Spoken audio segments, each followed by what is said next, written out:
Boa tarde, senhores. Neste fim de semana, eu tive uma triste notícia de que um grande amigo meu, que eu tenho muita consideração, acabou se separando da sua esposa. E no último domingo, eu acabei chamando ele pra vir almoçar aqui em casa. Tivemos uma conversa a respeito do ocorrido. E isso despertou em mim a ideia de estar fazendo esse vídeo, compartilhar com vocês qual que é a minha visão, quais foram as minhas atitudes tomadas com relação a grandes perdas e possivelmente quais seriam as escolhas que eu tomaria ao passar por situações como essa. Não necessariamente sobre um término de relacionamento, uma separação de casamento, mas talvez a perda de um ente querido, a perda de algo muito importante para vocês. Então nesse vídeo vamos bater um papo sobre isso. Eu não tenho nenhum tipo de formação nesse sentido, não sou nenhum estudante de psicologia ou alguém com profundo conhecimento teórico sobre isso, mas eu tenho as minhas experiências de vidas e tenho a forma com que eu lidei com perdas grandes, com frustrações, e acho que a primeira coisa que a gente precisa ter em mente é que grandes eventos traumáticos como esse acabam sendo sempre acompanhados do processo de luto. Muita gente negligencia o que é viver o luto após um processo traumático, uma perda de um ente querido, uma perda de um animal de estimação. Muitas vezes eu vejo as pessoas que, por um caso de uma morte, por exemplo, acabam perdendo o marido com que elas ficaram juntos por muitos anos e elas acabam não aceitando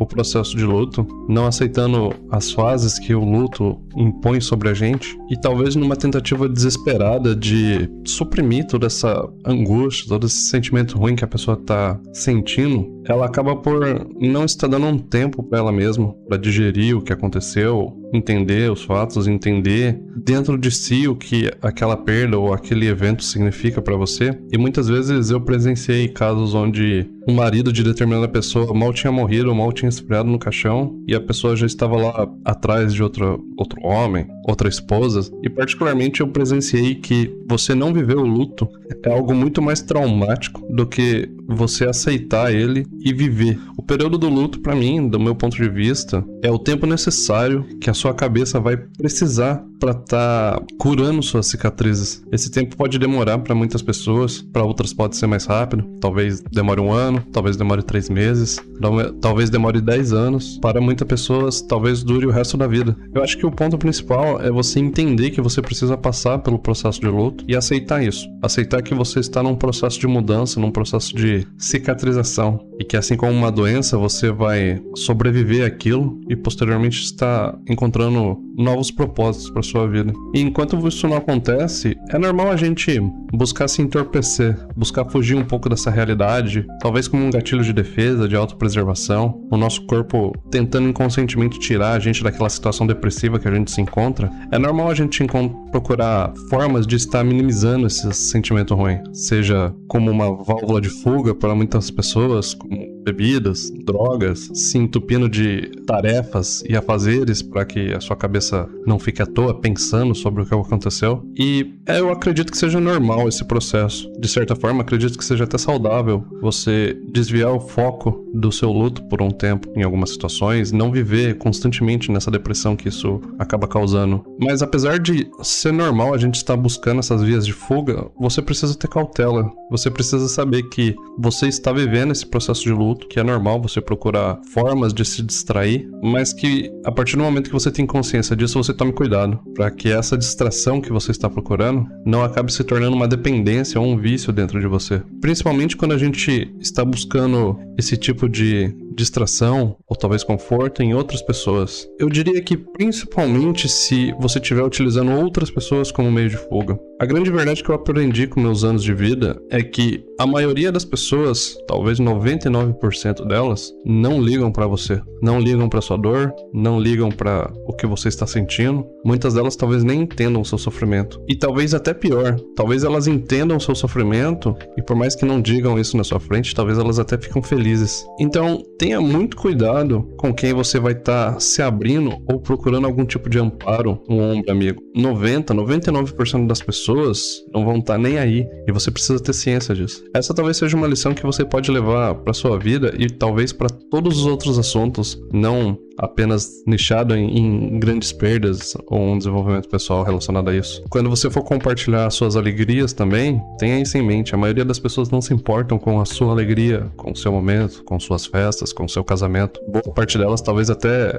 ficará infeliz de saber que você está tendo alguns lampejos de alegria na sua vida. E isso leva um pouco o ponto de como do momento que eu encontro na minha vida é o total desprezo que eu sinto pelas pessoas. Eu percebo que quanto mais velho eu venho ficando, menos vontade eu tenho de estar compartilhando a minha vida, os meus sucessos, os meus fracassos com os outros. E eu particularmente cheguei à conclusão de que se algo der errado com o meu relacionamento, se algo acontecer com minha esposa, uma perda, uma separação, talvez pelo relacionamento simplesmente não ter dado certo, ou uma morte ou algo do tipo, eu sinto dentro de mim que hoje em dia eu jamais procuraria outra pessoa. Particularmente, estou muito mais propenso hoje a abraçar a solidão do que procurar recomeçar um relacionamento, encontrar outra pessoa, passar por todo aquele processo da descoberta, das frustrações de você estar tentando se encaixar em outra pessoa, aprender os novos limites, os novos problemas do seu parceiro. Cara, pensar sobre isso simplesmente me dá um desânimo completo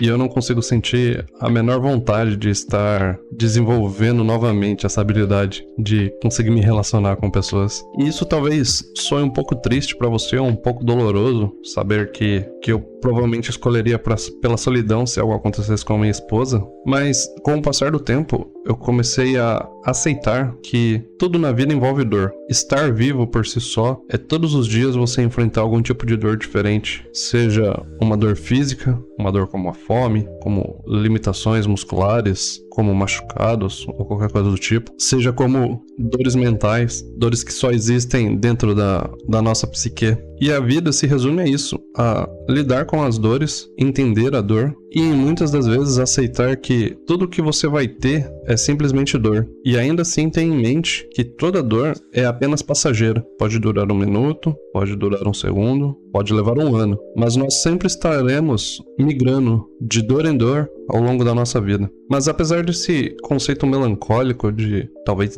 enxergar a vida, em nada ele me tira propósito da existência. Acredito que em todas as outras vezes que eu sofri sobre algum tipo de trauma, de perda, por mais que eu estivesse deprimido ou de luto, sofrendo todas as suas etapas, eu nunca perdi o propósito ou a clareza de o porquê eu estava vivendo e o que eu iria continuar fazendo, independente do sentimento ruim que eu tinha. E acredito que mesmo pra mim, ainda hoje isso seria algo muito claro e algo pelo qual eu me agarraria e talvez seria a válvula de escape para estar superando grandes perdas. Muito provavelmente eu teria um grande foco no meu desenvolvimento, já que não tenho mais uma parceira, não tenho alguém mais para estar me doando ou compartilhando uma vida e eu decidi por abraçar a solidão. Provavelmente a única vida que importa seria a minha. E o único desenvolvimento que eu deveria continuar buscando seria o da minha própria existência. Isso me levaria a uma questão de muitas vezes a gente se encontra num relacionamento e a gente simplesmente acaba por estar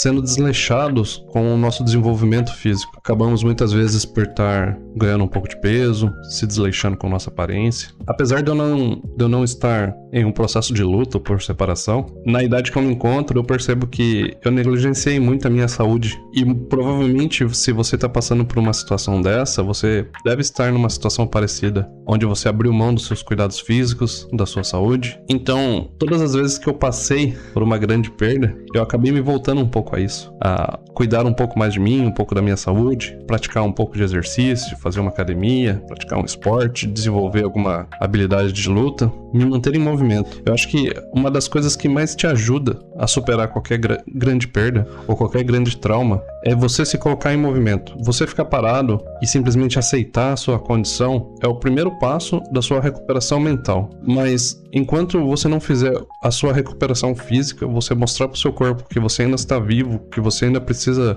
de energia, de força para exercer trabalhos, a sua recuperação nunca acaba sendo completa. Então eu sempre utilizei como gatilho, como combustível, todo esse sentimento ruim que eu tinha e que eu senti nessas experiências para me impulsionar a me movimentar, a buscar um pouco mais de saúde, um pouco mais de movimento. E se você teve uma situação parecida, onde você abriu mão da sua saúde, onde você simplesmente se desleixou com o seu corpo, muito possivelmente você deve ter feito algo isso também com a sua mente. Você deve ter deixado o seu desenvolvimento mental de lado e simplesmente focado em problemas de relacionamento, em problemas financeiros, talvez em problemas de saúde, seja seu, seja de familiares. E isso acaba por, como eu falei anteriormente, enfraquecendo você, porque no final das contas, você é a junção do seu físico com a sua mentalidade. Não tem como você ser forte em um desses dois aspectos. Não tem como você ter uma cabeça boa se você não tem um físico bom. Da mesma forma que não tem como você ter um físico saudável se você tem uma cabeça fraca. E acho que assim como a maioria das pessoas que passam por situações traumáticas, acaba sendo inevitável a gente buscar uma aproximação com o divino. Talvez na ideia de estar procurando uma resposta ou algum conforto,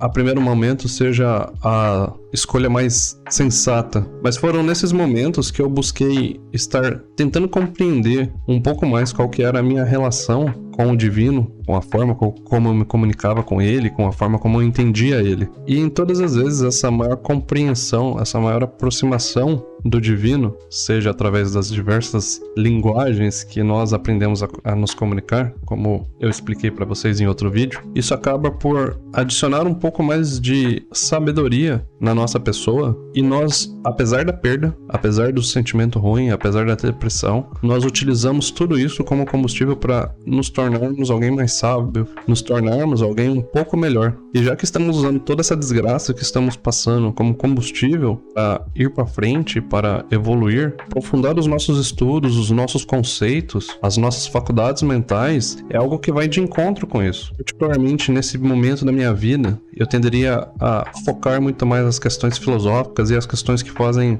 grande importância na minha vida hoje em dia, em tentar entender como que é a minha realidade e a minha percepção com o mundo, qual o meu lugar dentro dele. Estudar assuntos que, além de agregar algum valor, possam me possibilitar com que eu me torne uma pessoa melhor, que eu me torne uma pessoa mais forte e talvez possa estar ajudando as pessoas à minha volta, através de do compartilhamento dos assuntos que eu tenho interesse. Como eu falei no vídeo de apresentação desse canal, o meu intuito aqui é isso, é tentar transmitir de alguma forma todas as experiências e vivências que eu já acumulei ao longo da minha vida e talvez de alguma forma estar auxiliando vocês. E eu sinto uma certa satisfação em estar fazendo isso, ao saber que se esse vídeo chegou até você de alguma forma, parte da minha sabedoria agora vai fazer parte do seu ser, e isso talvez te ajude, talvez te torne uma pessoa melhor. Talvez em algumas situações você não se identifique da mesma forma que eu e você não encontre a satisfação em estar compartilhando a sua sabedoria, mas talvez você possa encontrar algum tipo de satisfação em serviço comunitário, não só como uma válvula de escape para você estar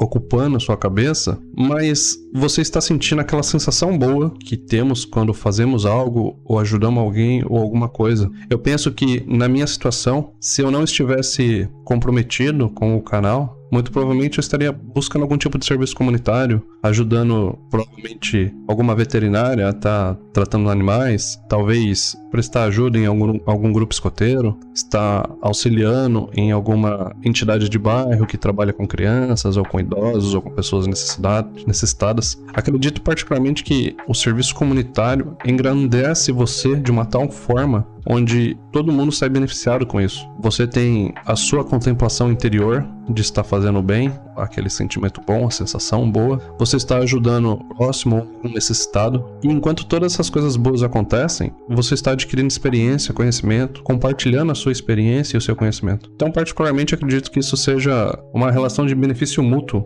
onde todo mundo sai ganhando. E talvez para algumas pessoas, isso possa ser a realização de um sonho. Ou então, pode ser o caminho para a realização do seu. Talvez tudo que você precisa para estar realizando um grande sonho seu, que você tem para a sua vida, seja simplesmente você ter mais experiência de como está realizando esse sonho, de como está chegando a ele, de como está buscando. Então, já que você está usando toda essa porcaria que aconteceu com você como um combustível para você se tornar uma pessoa melhor, para você tornar as coisas à sua volta melhor, as pessoas melhores, você também pode estar utilizando esse combustível para realizar um grande sonho seu. Talvez essa situação de merda que Deus colocou na sua frente ou colocou você dentro dela seja o gatilho que você precisa para estar se movimentando, talvez realizando uma viagem, talvez indo buscar experiências fora do país, fora de um emprego, se livrando de amarras que poderiam estar te prendendo. Então, apesar de toda a desgraça que você possa estar vivendo, todo o buraco que você possa achar que você se encontra, é importante manter os olhos abertos para as lições que isso está trazendo para você e tentar entender se essa perda, essa situação catastrófica que aconteceu na sua vida, se ela está mais te punindo ou mais te ajudando. Eu tendo a perceber que ao longo da minha vida, todas as situações de sofrimento que eu tive estiveram de uma certa forma orquestradas em estar me tornando uma pessoa melhor, uma pessoa mais forte, uma pessoa mais resiliente. Talvez essa situação que você esteja passando seja nada mais do que isso. Talvez tudo seja apenas a fornalha ficando mais quente para que você possa ser forjado uma pessoa melhor. Por fim, entenda que esse sentimento de depressão e sofrimento que você passa, ele é necessário. Você não deve fugir dele. Você deve aproveitar a oportunidade para estar compreendendo melhor como é você, como você está reagindo com relação a isso, buscando entender quais são as lições e qual o ensinamento que você vai tirar disso e não deixar de forma alguma que um acontecimento, por mais catastrófico que ele tenha sido, que isso paralise você, que isso paralise sua vida. Utilize isso sempre como combustível para te empurrar para frente, para te fazer mover, para te fazer mudar. Particularmente é nisso que eu acredito do porquê a gente sofre e passa por grandes momentos traumáticos. Para mim é tudo apenas uma preparação para tornar você alguém melhor. Espero que de alguma forma esse vídeo chegando a você e você ouvindo essa mensagem, isto te conforte ou te oriente de alguma forma, que você possa de uma forma mais clara entender e aceitar os problemas que você está passando, sabendo que isso não é permanente e que em algum momento você pode utilizar isso como combustível para ser alguém melhor. Pessoal, boa sorte para todo mundo. Espere sempre pelo melhor, mas esteja preparado para o pior. E lembre-se que amanhã você vai ser uma pessoa melhor e mais forte do que foi hoje. Por isso, aceite a dor e siga em frente. É isso que eu tinha para passar para vocês nesse vídeo. Um forte abraço a todo mundo. A gente se vê em breve.